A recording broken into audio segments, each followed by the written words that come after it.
Hello, this is Troy with Coast Universe. We are here with the Shark Attack coaster set. So we're going to get this thing unboxed, and let's get into it.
Alright, I hope you all enjoyed that little time-lapse of the build of the coaster. Overall, it took me right about 40 minutes to build this in total, so that's about a 40-minute... sped up from 40 minutes, so however many times that is, you can do the math. But with this coaster, there's some unique things with it. It's a lot smaller than the average Knex coaster, even the micro coasters, as I said earlier. But one of the cool things is the car for it. It actually kind of looks like a little hypersonic car, or a Doo-Doo-Dompa. Kind of like Doo-Doo-Dompa, but I believe that one has a bit bigger of a front and windscreen on it. But it's a lot smaller than the Knex ones, and it does not have a chain dog on it. It is purely launch only. So this is actually just a launch pad for this to hit up against. These actually look very, very similar to the Six Flags Cool Coasters cars. So in a second I will get one of those cars and try it on here too, because I'm kind of curious if the Cool Coasters will work, or if they'll work vice versa. I don't know if they're the same size. I know these operate very, very, very similarly, the way everything's built and the way it runs, so it might even be off of that same design, so who knows. But I'm going to get this started up and we'll do some test runs on this so you guys can kind of see how it operates. Now, after I show you how it operates, I'm going to go through a few things that kind of bothers me with it, but I'll let it run a few cycles before I get into that part.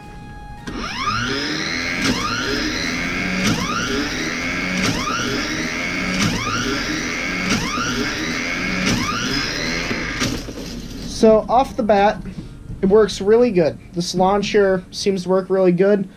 No complaints with that part of it, but one thing I do have the problem is, when you watch it go, you can see this whole structure like shake vigorously around and it kind of slides everywhere. So, I'll let it run another run real quick.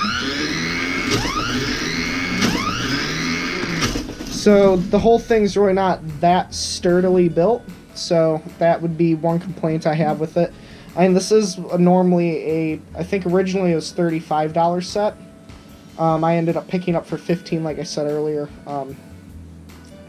Compared to other Knex sets, I don't think it's worth it compared to other ones. If it was up to me, if I had to pick one set, I would pick another one because they're bigger. However, this one is nice because it's in a smaller space. It's launched, so you don't have to wait for it to go up the lift hill. So for smaller kids, I'm sure this would be better for, but not so much like a die-hard coaster fan. Unless you want to get a few sets and build, like, something I was debating on is getting 2 or 3 more sets at some point and building a recreation of Hypersonic, which I think would be pretty cool. But other than that, I don't really see a whole lot of use for the set yet, as it's so small. And if you want to do bigger models, because you just need to get so many to do anything with it, because it's such a small model. Again, which can be a good thing, or for people like, I think his name's Coaster Crafter on YouTube, I don't think this would suit his style very well, because he builds huge models. If you haven't checked him out, his name's Coaster Crafter. If I remember, I'll link him in the description. I've never actually talked to him, but he seems like a good guy. So yeah, if you want to see more Knex stuff, I'd definitely recommend his channel. But overall, I like this set. Again, pretty small though, a few little minor issues. But I'm going to go grab a Knex set and the Cool Coasters, and we'll see how it compares. So behind this now, we have the Pac-Man Rollercoaster. Very similar in price range to the Shark Attack model. As you can see in the front, the one that this whole video is for, of course. But the Pac-Man one, again, that you can find that on my channel if you want to see more about it. If you have it, then you can get a better sense of scale. But the Pac-Man is very similar in price. A little bit taller. You'll notice that the loops are about as tall as the Shark Attack gets. Overall, again, same price range, so you can see how much I'd say better price the normal micro coasters are. So I'd recommend, if you had to choose between the two, Pac-Man 1 itself is actually a really good set, because it just does quite a bit comparatively. You have all that movement on it, so that kind of adds quite a bit to it. Much quieter, doesn't shake as much, and overall I think is a lot more stable if you have to move it. So if you have to go with the Shark Attack or another one, I would definitely recommend getting a different set. Unless it's for like like I said, a really small kid who would rather just see it go. But I'd recommend a different, just traditional lift till kit over this one. Now I'm going to get into the cool coasters next, because the cars look very similar in size to the new one, if you notice. So we'll see if they're the same gauge. Okay, so here we are. We have one of the cool coaster cars on the track. They are the same gauge. However, the cool coaster seems to kind of drag in the track a little bit. Not exactly it's just the actually the connectors that would connect multiple cars together. But, well, we're here. Let's see how well this will launch through this. And it's already on the track. Might as well. If you want to go backwards, it works. Okay, answers that question. Does not work. So, pop that off. Okay, the car is not damaged. Make sure this starts back up. Okay. So nothing was harmed in that. So the answer to that is yes, these cars can run on it, but they're not going to work the best. Width-wise, they're a little bit different, so I can say it's probably likewise that this will not run on the cool coaster track. Maybe I'll try that in another video, because I've gotten another cool coaster set since the cool coaster video. So maybe we can try that in the future, but I'll get this car popped back on the track. Again, runs a lot better. One thing I do notice, though, is it does catch the loop on its way out. I don't know if they did that intentionally to slow it down, or if that's just kind of a slight design flaw, but all in all, doesn't really affect... Excuse me. Doesn't really affect the way it operates. Actually, might be a good thing because it slows it down coming in. But, alright, I think that's going to be just about it for this video. Thanks for watching. If you want to see more Knex stuff, make sure you like this video. Go check out that Pac-Man one as well. I also did the old Corkscrew Canyon kit from the 90s, which is so far the only water slide operating model that I could find. I know Coaster Dynamics is coming out with a new one soon, so looking forward to that. That set's about the size of the Beast model back here, from what I've seen from pictures. So that'll be a cool little set to add to amusement parks, kind of add that water park aspect to it. But you can look for the original Knex coaster coming out soon or later. I have the Clockwork coaster that'll be coming out sooner or later. And there's another coaster, too, that I have laying around that I can build for a video. So I'll be building those sometime in the future, releasing those videos in the future. I hope you guys have been liking the Roller Coaster Tycoon videos that have been coming out recently. I finally got around to making videos on that. Nothing's really new in those parks, but just finally getting around to making videos. But overall, thanks for watching, and I hope to see you later. Bye.